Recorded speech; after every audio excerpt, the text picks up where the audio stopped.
What is going on, guys? It's your boy Ian here. Welcome back to the channel. I have had a long day, boys and girls. I am fresh off a YCS Qualifier here at my locals today.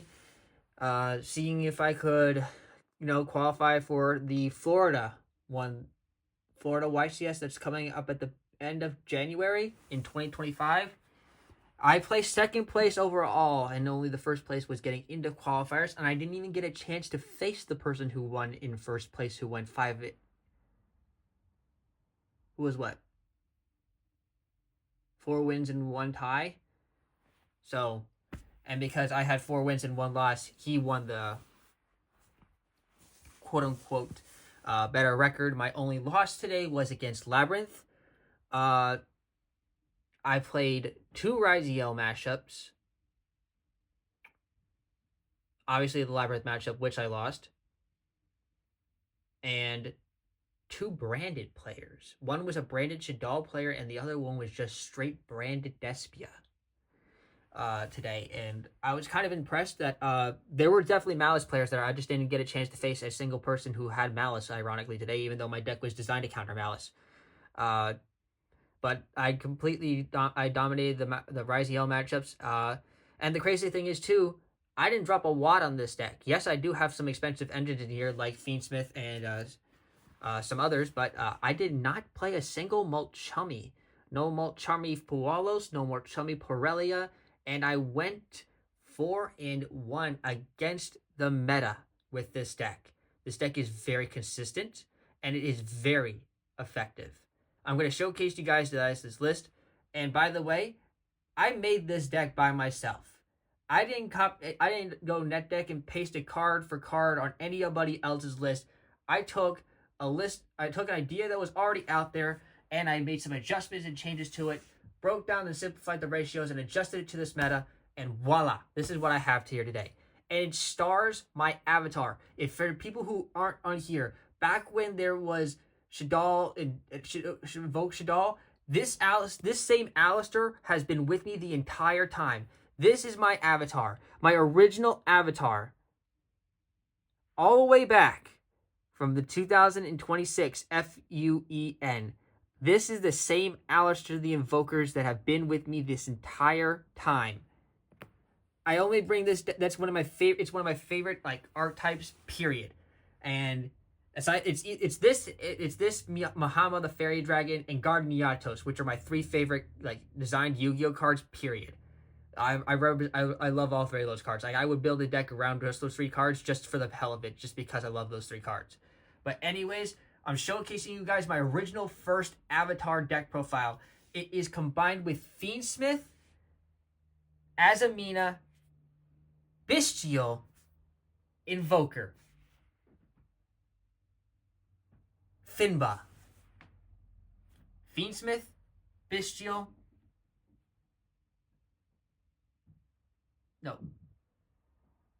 Fiba, Fiendsmith, Invoked, Bestial, Azamina, Fiba. So I'm showcasing you guys this Fiba deck that I have right here. It is 46 cards on the dot. And yes, I know I'd rather have it at 40 cards, but trust me, this deck is very good.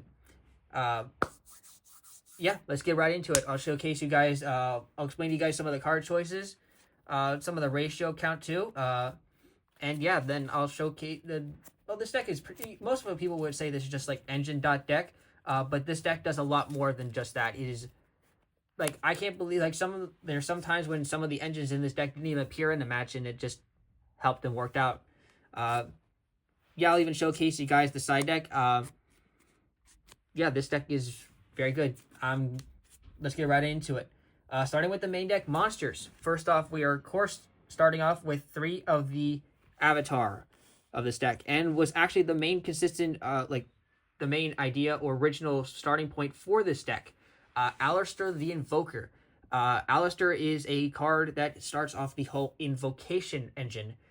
This guy has always been a part of my channel, but for those who have never seen me do an Invoker deck profile or are new to the Invoker archetype, Alistair here is the only monster, effect monster in the Invoker archetype main deck. It is a starter. It searches Invocation, which is the fusion spell card that lets you summon invoked fusion monsters. And you can send this card from your hand to the graveyard to target any fusion monster you control, and it gains 1,000 attack and defense until the end of this turn, which comes up a lot in this deck. This card acts as a hand trap and a starter. This card is amazing, and I know Invoke is getting some new support soon, so I just kind of wanted to, like, dust my old Alistairs out of the binder, and yeah, get them some play again. But yeah, this is actually one of the only normal summons we have in the deck. There's only one other normal summon, and it's like a secondary normal summon-ish worst kind of normal summon, and that monster would be part of the Fiendsmith engine, which is Lacrima, the Crimson Tears. She's in here as a secondary normal summon, but mostly in here because it's part of the Fiendsmith combo.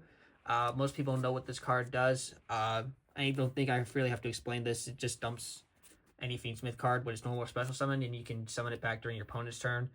I only played 2 copies of Fiendsmith Engraver. Not that I didn't have access to a third, but simply because I just didn't want to kind of like... Because I only had 2 search targets, and I didn't want to open up more than 1 Engraver. Plus, I was already at 46 cards, and that would just kind of ruin the ratio, so I decided to cut 1 Engraver out. We still did play the Fabled Lurie, though. Definitely never want to use this as a normal summon, but sometimes it opened, but I would just pitch it to the graveyard or tribute off of the Azamina card cost to get rid of there. But these 3 were... This engine was pretty good. This, like, perfect, this entire ratio-wise. So, yeah. Pretty stable ratio for that. 3 copies of Diabellstar the Black Witch. It's a very important card for this deck.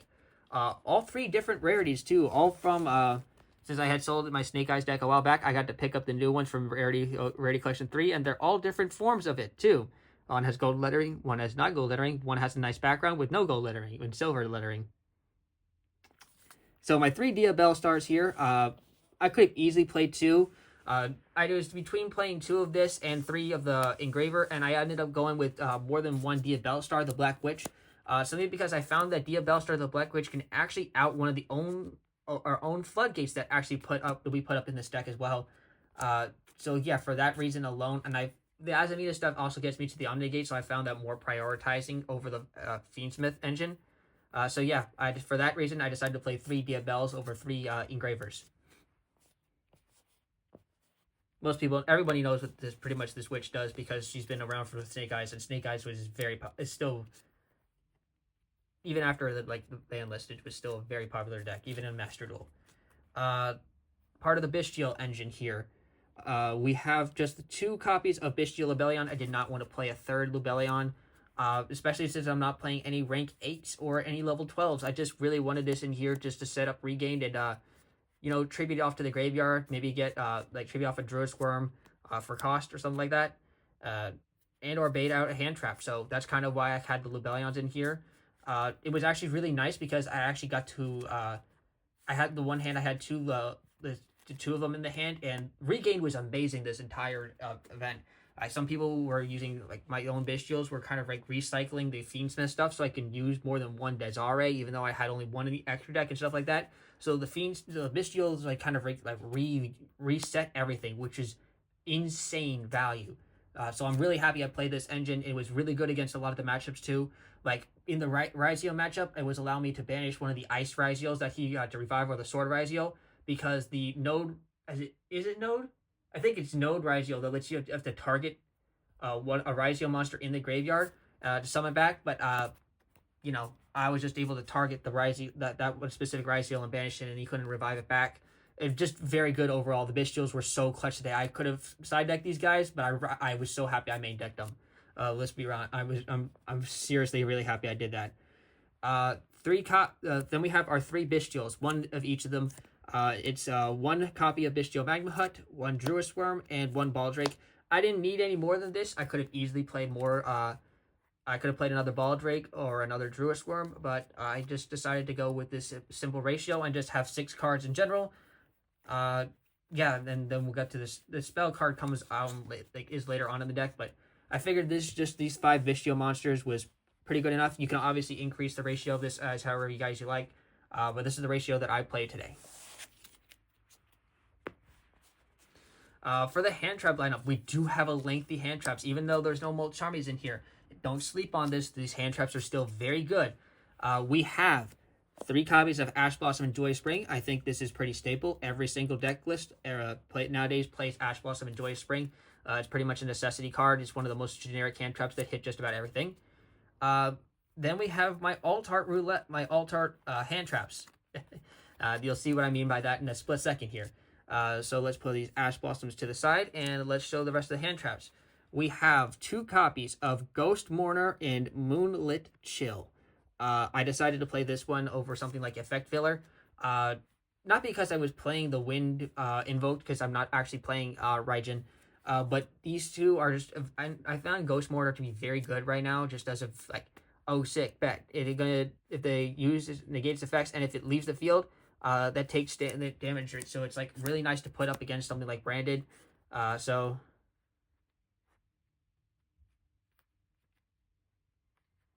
yeah. Just absolutely phenomenal hand trap.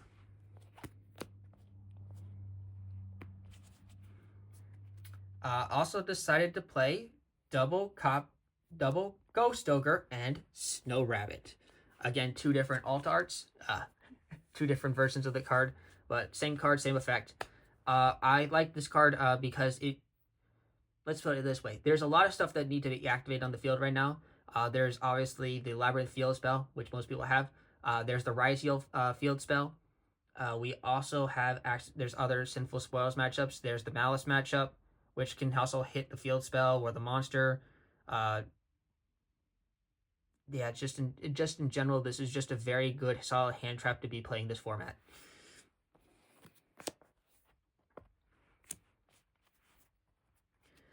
And also, because there's Molt Charmies running around, and there's a lot of decks that search nowadays, I played 2 copies of Drone Lockbird in the main deck. Being able to play around Drone Lockbird in this deck is actually pretty simple, because the only thing that really, like, that starts to hit, that would hit our Drone Lockbird matchup, would be the Bestials and the Fiendsmith and Alistair. But you can play around it with the Azamina stuff a little bit. But yeah, you still got to be careful about drawing Lockbirding yourself, but it's still a very good card and can just automatically have my opponents pass their turn right back to you, so you can keep your plays going. So yeah, drawing Lockbirds I found to be very good. I actually resolved this like 3 times in this the tournament today. I did, like, when it comes to siding though, I do side out, like, because I side crossouts, I do side out, like, if I know my opponent's playing draws, I like stuff like that. I'll, like, side out one of each of these, like, one of each of those, like, 2s and put in some of the side ones. But my side in and out ratios were pretty different for each matchup. But you find out later on, and I don't want to kind of spoil my own siding pattern, so... yeah, but we do have one other hand trap in here. This is in here specifically for Malice matchups. We played 2 copies of Artifact Lancia in the main deck because I didn't expect it. I don't know if I was going to face Malice at... I kind of expected to face Malice, but ironically I didn't face a single Malice. But the card actually was in here, and it still did some nice stuff because in the Labyrinth matchup, because I know there's the one effect that activates... the one of the trap cards that activates in the graveyard to banish itself, to bounce a card. This card have played around that as well. Also, this card was actually nice to play around Crossout Designator as well. So my opponent would activate Crossout Designator. I go quick effect chain during my opponent's turn, like to negate it, like impermanence or stuff like that. And they would activate Crossout. I would go sick chain Lancia. Crossout fizzles and perm resolves. So yeah, Artifact Lancia actually it turned out to be pretty nice, and I did, like, of course, I kept it in the main deck because I had to. I didn't get back row cleared, unironically, but if this was like Harpy's Feather Duster or anything like that, and like Lancia got cleared, like destroyed, it would have summoned himself back. Ironically, most people weren't playing back row removal list for today. I didn't get dustered once. That's it for the monster count, though. So, all the monsters. Now let's get on to the spells. For spells, we have our main field spell and only field spell we have in the deck, and that's 3 copies of Magical Meltdown. I decided to prioritize Magical Meltdowns simply because it lets my invoke go off basically like branded lost. Not being able to activate cards and effects and include an effect that fusion summons a fusion monster cannot be negated. Also, your opponent's cards and effects cannot activate when a monster is fusion summoned this way. You can only activate one magical meltdown per turn. On activation, this card also searches Alistair the Invoker from the deck, making it a very good start off play because let's like either open up this, any one of your Fiendsmith stuff or your Diabels, and you pretty much get it, or Azamina's like Deception, and you already have like at least something you can do. So there's always something you can do with like a bunch of your starters plays. And to go off with the continuing the Invoker thing, we only played one copy of Invocation because this card is reusable. As you just put the Banished Alistair back into your hand by putting the Invocation back into your deck. The only way this would have like really hurt is if my opponent was playing something like DD Crow to actually banish the Invocation, because then we would not be in trouble. But thank God there was no DD Crows running around today, so I was very fortunate to have that. But yeah, that's the only reason why I played one Invocation.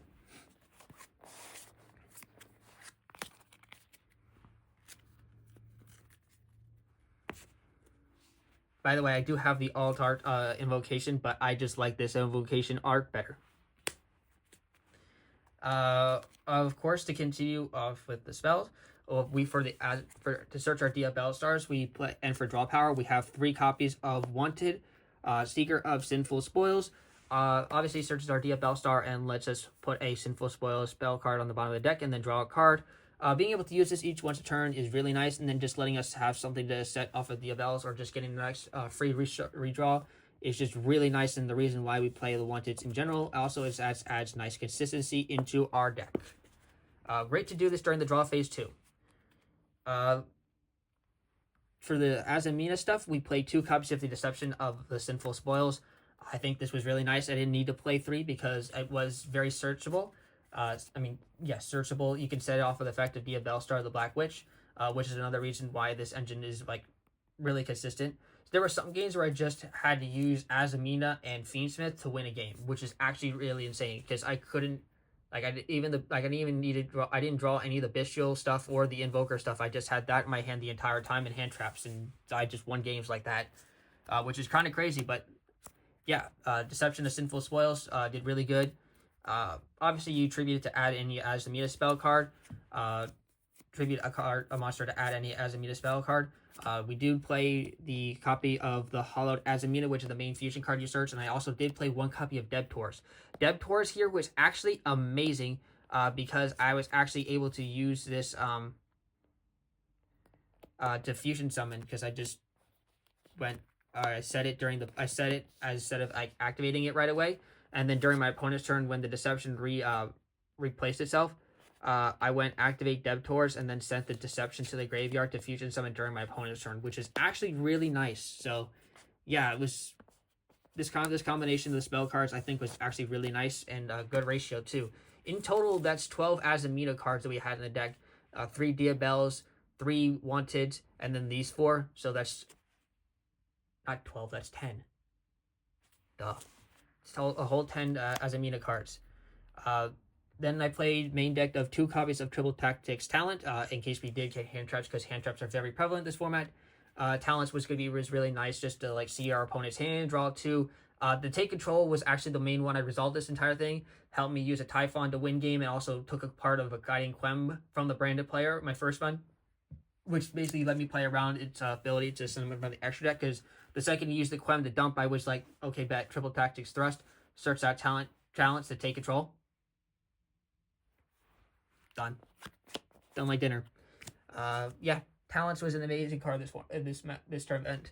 Called by the Grave. I don't think I even drew this card once the entire time, but it was in there because there are some hand traps or some stuff that you can do, like, are worried about. Like you get more charm, so much charm is, and you don't have draw. It's just another really good card to have. The 1 branded regain that we set off the Blue Belly on, that's pretty much it for nice recovery and like resource recovery. 1 copy of Fiendsmith's Tract. Only needed 1. We do play another Fiendsmith card, which is this is also the last of the spells we play in the deck. We played the 1 copy of Fiendsmith in Paradise, so this card is absolute blowout, especially since when you have Desiree on the board and you activate Fiendsmith in Paradise, and just all nukes to the graveyard, and being able to banish it from the graveyard and send one Fiendsmith monster from your deck or extra to the graveyard is actually pretty okay sometimes, but it's not like the best thing, but it's not terrible as well. And the last card we play in the main deck is just 3 copies of Infinite Impermanence, which is a pretty much staple hand trap. That's it for the main deck, guys. Plain and simple 46 cards. Like nothing crazy, but the ratios might have been a bit different for some people. But again, this is what really worked for me. Yeah, against the meta. Let's go into the extra deck, guys. Here, starting off with the Link monsters.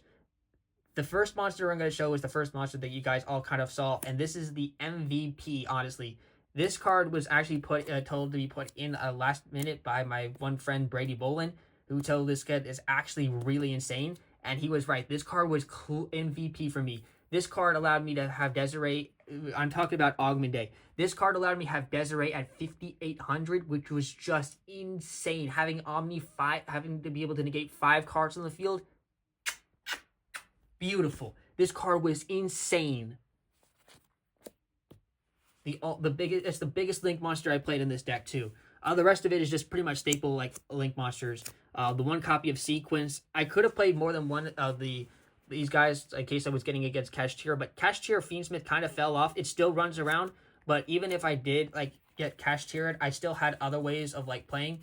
There's one monster in here that I don't know if I'm going to keep playing, but I played it because it's not only an Alistair card, but because I kind of wanted to see if it did come up, being able to search the invocation after I got impermed, which is highly possible.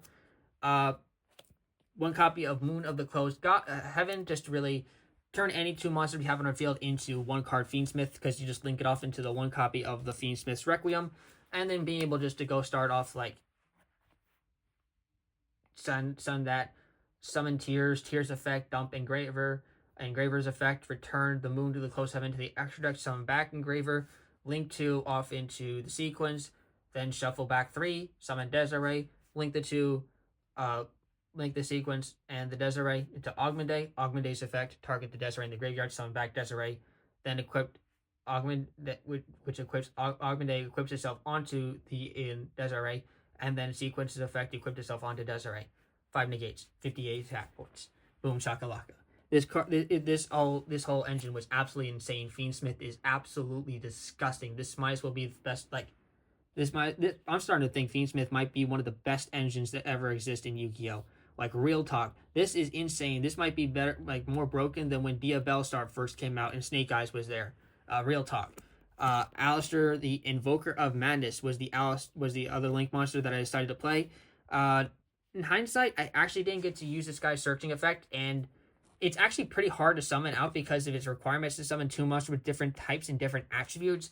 Not a whole lot of my monsters are dark and light, so it was really hard to get 2 monsters that didn't like completely match up at all. Like some of the hand traps might have been helpful to summoning it, but I did play it just in case. But then I realized that it had to have a fusion summon in order to discard and add invocation. It only searches if a monster is fusion summoned while you control this monster, except during this damage step, you can discard work and you add 1 invocation or the Book of the Law from your deck to your hand. So I straight up I literally just had it in the deck for like no reason. I probably should have been something else, but I didn't. I kind of didn't read the card. I thought it just says on summon discard add invocation from the deck to the hand. That's why I kind of played it, but I was completely wrong on that, and I should have read the card. But it was still in my deck the entire time. I did make it some points to like when I had Sequence and like Sequence got negated. I did want to link it off into the 1800 because I was able to. I know I wanted to get like something out of it there, so it wasn't like stuck as a like 1200 thing, and the 1800 one came up. Ironically, it was also in the Shadal matchup, which kind of was there, but the fact that I didn't need to search invocation at that point because I just went for game was kind of insane. Because I was pushing for game at that point, but the 1800 kind of came up. Then we have 1 copy of Artemis, the Magic's Moon Maiden, to link off our normal summon Alistair the Invoker, which then we can use then to turn into a Makaba from the graveyard. And then the Magic's Moon Maiden just becomes SP Little Knight, which is just really good for board clearing. What can I say? This deck is kind of based. It's like a whole bunch of engines that just work really well together. Straight up six link monsters though. Very clean 7. Excuse me. Very clean 7. Yep. One synchro monster in the entire deck. 1 Chaos Angel. Pretty much self-explanatory. Lacrima Tears plus Bestial level 6, or Invoker plus Engraver. Both of them give you a level 10 Chaos Angel. Kind of was really good not to play one copy of this. Like, if I didn't play that, I was just, like, throwing, really. It's kind of free. I ain't gonna lie. The big boy himself, Desiree, this card was, like, one of my most main attack force, actually. Like, the 58 that come from this guy was probably my main... this one and the one Azamina monster that doubles the damage of the other Azamina fusion monster was the most damaging points that come from that card at all this entire tournament event. One copy of Necrocrypt Princess. She was okay. I didn't play any Caesar, by the way. I didn't play a single Xyz monster this entire extra deck, which is kind of crazy, but I still played Necrocrypt Princess simply because it's just, you know, nice free resources. Yeah. It's kind of really nice. There's no reason for me not to play it, honestly. And there's also another Dark level 6 I could get access to if I just needed to get to the Dark 6 and then Lacrima Tears plus that to get to the level 10 Chaos Angel. So, kind of free for me not to. Then we have the Azamina fusion monsters. We have, let me just move these guys to the side real quick. We had Moo, the Brilliant Sileo.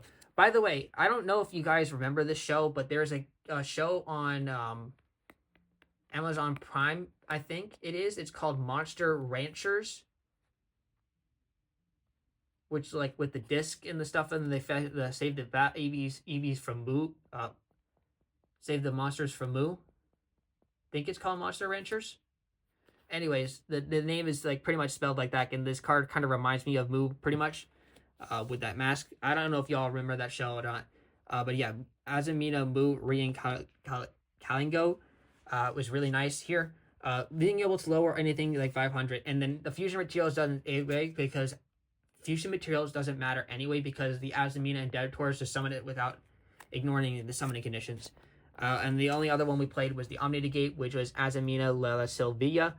Both of these cards was actually amazing. This card was crazy. And this card just searched off the any Azamina or Sinful Spoils card, which gave me access in a Dia Bellstar, or it was just, like I say, this was really freaking nice. I ain't gonna lie. We only played 2 of them though. And then the last monsters in the deck are the invoked monsters we play in this deck. The one that most people were surprised about was I was playing Invoked Elysium in this deck. Have so many link monsters or monsters extra deck in the graveyard in there. This card kind of made me think of like Protoss in a way, being able to become any type I wanted: dark, earth, water, fire, and wind, and light, and then just targeting itself and then banish all cards my opponent controls is insane. And it's also a quick effect. So you could do this, like, attack with the Elysium in the battle phase, and then after it attacked, you can then go Elysium's quick effect, banish itself, and then banish all other types of one thing my opponent controls. Like, it was really stupid for actually outing boards in the middle of a battle phase. Then we have the first time I'm playing this Altart, and that's the one copy of Invoked Mechaba. This Altart is insane, way better than the Chariot version. The fact that it looks like a knight is actually so sick. It's so sick. I like this Altart so much. So good. Big boy Mechaba, been around for ages, being able to discard. And then the Floodgate we have, which is Invoked Kaliga. If you're under Invoked Kaliga, instead of linking it off, you can actually send it to the graveyard with Dia Bellstar, the Black Witch, or you can trigger it with the Azamina's card, so you're free of that after you pretty much summon it to lock your opponent out of there. Kind of nice setting up turn 1, especially against a dark deck. So yeah, that's it for the main deck, extra deck, and now on to the side deck real quick. For the side deck, we do play one copy of Fantastical Dragon Phantasme. Just nice against some link decks, so kind of like fix our hands if it came up. I didn't side this in or actually draw it anytime, but I had it in here just in case. because I thought it was pretty necessary. I thought it would be pretty nice since a lot of decks play link cards nowadays. I played 3 copies of Ghost Sister and Spooky Dogwood in case of time matchups. I actually never won through time by that, like, time and, like, having better life points with the Ghost Sister and Spooky Dogwood. But it would be nice to, like, kind of act like a Fluwalos, because I just do this, and then my opponents would be like, even in Ryzeal, this summons too many times for me to not, to play into it and just give them so many life points. So it was kind of nice slowing them down a little bit. But otherwise, yeah, this card was just sitting there. I did side 1 extra deck monster, and that was the 1 copy of Invoke Purgatrio, with Rescue Waste now flying around again, and then obviously some people can still play Snake Eyes, even though it's just very risky with that. Also, the Ryzeal, there's a Ryzeal that's a fire attribute as well. I think it's Node? It's either Node or X'd. No, it's Sword. Sword Ryzeal is the fire. So you can banish Sword Ryzeal and then make Invoke Purgatrio and then just go through everything. Clean card. Real talk, clean card. This card is actually... This guy is like... yeah, it's kind of crazy. That's the only monsters we played in the side deck. We did side 2 copies of Crossout Designator. Just to help us go through plays, since we pretty much play a lot of hand traps. It was pretty nice siding those in. Just make sure our plays go off or going second to counteract some of the board clears that we kind of expected throughout this entire event. So yeah, Crossout Designator, very good. Did not need a third, but because there was no room in the actual side deck to play it. I did play 1 copy of Lightning Storm to go around because I did have in here Triple Tactics Thrust, 2 copies of Thrust. So they could be set off of there if we were just trying to go like spell cards. So our opponent hand trapped us, and then we can use Thrust, get Lightning Storm, and then use Lightning Storm, kind of clear out anything that we needed to go, and then go for like game. Which actually came up 1 match, but yeah. And then also to set off the Thrust is 1 copy of Harvey's Feather Duster for back row matches. No Cosmic Cyclone by the way, but that's kind of insane. But yeah, just thought it was like really good. Also, to set up our 2 copies of Thrust is 1 copy of Dimensional Barrier and 1 copy of Evenly Matched. 2 very nice board out clears. D Barrier for the Ryzeals. If we're going first and we know it was there, we kind of like, and we lost the first round, I kind of decided in D Barrier to go first, and then in the 2 copies of Thrust in order to get it like out to the field, hopefully. Sometimes that helped, but that was the reason why that was in here. Evenly Matched was good for going second, and nice ways outing, because I also kind of expected me to get Evenly Matched as well, which is why it was in the deck anyway, because it would be nice for cross-out targets. Then we also have our 2 copies of Book of Eclipse to round up for the deck. This card is actually really nice against the Ryzeal matchup. And can force it like a Caesar to use its Omni Negate runs in there. So yeah, pretty dang nice. And that would be it for the deck, guys. This is the deck. That's the deck that I played today and went 4-1 with against the meta nowadays, without a single Multi-Army card. Shout outs to everybody at my locals Unmatched Gaming. And yeah, peace out. This is your boy Yeet signing out. Peace.